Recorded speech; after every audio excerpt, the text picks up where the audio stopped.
Hello, I'm Tally, this is Farrell, and we are bored a bit. And today we're going to be talking about a game we've been playing a lot recently, Watergate.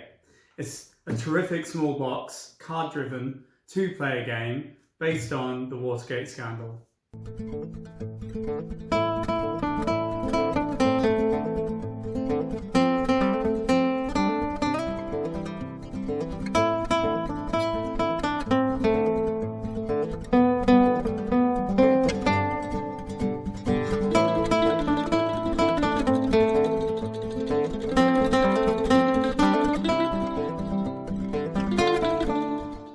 If you don't know or care what the Watergate scandal is, don't worry about it. Being A, British, and B, not alive when it happened. we knew next to nothing about it before we played the game. So don't worry, it won't affect your enjoyment of the game at all, whether you know a lot about it or nothing about it.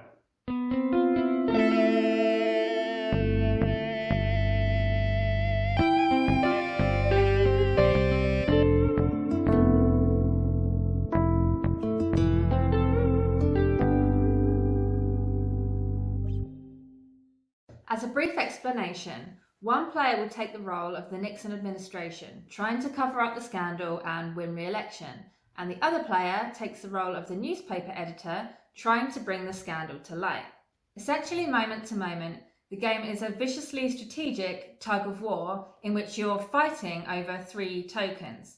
The first is the initiative token, which allows a player to go first and also allows them to draw 5 cards rather than 4. The momentum token, which Nixon needs to win, and the evidence tokens, which the editor needs to win. The main way you interact with the board and these tokens is through the playing of cards, either for the action on the card or the card's value. This is a lot like Twilight Struggle, also in that many of these are events, and if you play an event for its an event, it becomes ejected from the game. Both players have their own personalised deck, which you're going to manage throughout the game, because if you lose these events, you've got to figure out when to best play them and when is worse for your opponent. And finally, if you play the card for its operation value, then you can either move a matching evidence of the colour shown on the card or one of the other 2 tokens. If the token ends the round on your side of the track, or it reaches the number 5 space during the round, you gain that token. As we said, Nixon needs 5 of these red momentum tokens to win the game, whereas the editor needs to link 2 informants, which are placed on the board through the playing of cards, to the picture of Nixon via the evidence tokens. The evidence begins the round face down on the research track and is flipped up when a player uses card values to move it up and down the research track when they have a matching colour. If a player wins a piece of evidence, if they are the editor, they will put it face up on the board, but if they are Nixon, they will put it face down. And whilst it's crucial for the editor to gain as much evidence as possible, it's also important for Nixon to gain evidence, as they can block the routes to the informants.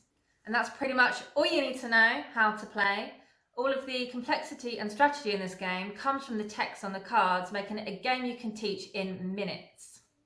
It's quickly become a favourite to break out if we don't have time for a big board game. This is because it plays in only 30 minutes, yet provides all the scheming of a big game. So you get this really intense burst of strategy and this kind of back and forth tug of war. We really enjoy this tug of war aspect, as round to round you'll want to focus on the different tokens, but you can't just focus on one, because then the other player might get what they want. You really have to read the board and interfere with the other player. And there's nothing funnier when one player plays a high value card, moves a token 4 spaces, just to then have the other player move it straight back to 0. The informants are one of the best strategic choke points in the game. And this is because their cards are often the most valuable in the game in terms of their value points. So you have this dilemma of, should you keep them for the value points or should you play them to get them on the board? And you have to find a balance in between.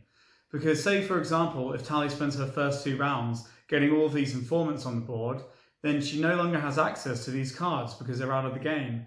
But all of my cards that match these people are useless to me besides the value points. And this means suddenly I have lots of high value point cards to move these tokens in really big numbers, but she no longer has that.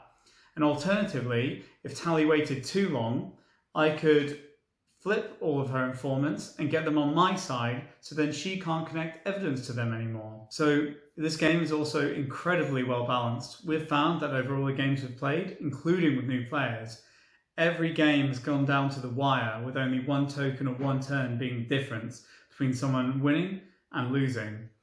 And this is, in terms of a game like this, really great, because even when you lose, you feel like you're so close, and that makes you want to play again to taste that sweet, sweet victory. But I think we can both agree that probably the editor is maybe a little harder to play as. I think this might be because a lot of their cards relate to having evidence tokens face up. But to get all these evidence tokens face up, you'd have to spend your other cards' value points to move them around, and there'd have to be evidence of the colour of those cards, which means that you could spend a lot of cards to make one card worthwhile, and it's useless if this doesn't fit in with what you're trying to do in that moment. One thing that might be an issue with this game in the future is the size of it. There's only 20 cards in each deck, so once you've played each role a few times, you're going to become familiar with each card and what it does. And whilst the drawing of your cards is going to randomise your strategy somewhat, it's not going to alleviate the repetitiveness after playing it for many, many games. On the other hand, I've seen this game go for between $20 and $35. And at the lower price, it's well worth it. You're going to get a lot here for that price. And even if it's at the higher price, still worth it. It's an incredibly well designed game. And if it does in fact get repetitive after a lot of plays, you'll still get your money's worth, I'm pretty sure. Now, there might be one or two cards that we find are a bit overpowered, and it can be pretty unfun if they're played against you consistently throughout a game. And one example is this Nixon card here, which lets you take the momentum token to your 5 space. So e.g. you immediately gain it. And with this card, rather than being discarded from the game unplayed, you can actually discard a conspirator to keep it. And then this means that you can be allowed to farm it in a way. And this goes way easier at the end of the game when you only have like 8 cards in your deck and you can keep using it because you're going to draw it every turn. And it kind of can make a really tense end to the game just like happen really suddenly. But it's just not very fun when the editor can't do much about it. But one thing that is cool is that, much like Twilight Struggle, the rulebook contains pages and pages of history and information to put the cards into context and give you some background on what you're doing, which is great for Watergate noobs like us. And following on from that, this game really does seem like a lot of care was put into it. It's really masterfully designed, but we do have to say the kind of artwork and tokens probably aren't going to be winning any awards. But they're also not hideous, they're just functional, like a lot of this game, and there's nothing wrong with that, especially with the price point. This is a surprisingly engaging 2-player game, which is going to give you all the drama and tension of a big box game in only 30 minutes. It's well designed, quick to learn, easy to break out, and surprisingly strategic. The tug-of-war aspect is going to have you on the edge of your seat, and it's actually awe-inspiring how they made such a dry topic so engaging. You'd be remiss not to have it in your collection, even if you balk at the thought of 2-player games. It's a 100% recommendation from us. Now, we're off to play again, but before we do, we'd just like to ask if you enjoyed this video, please give it a thumbs up, and we'd absolutely love it if you could subscribe to our channel. Also, let us know what your favourite 2-player games are down in the comments. Bye bye!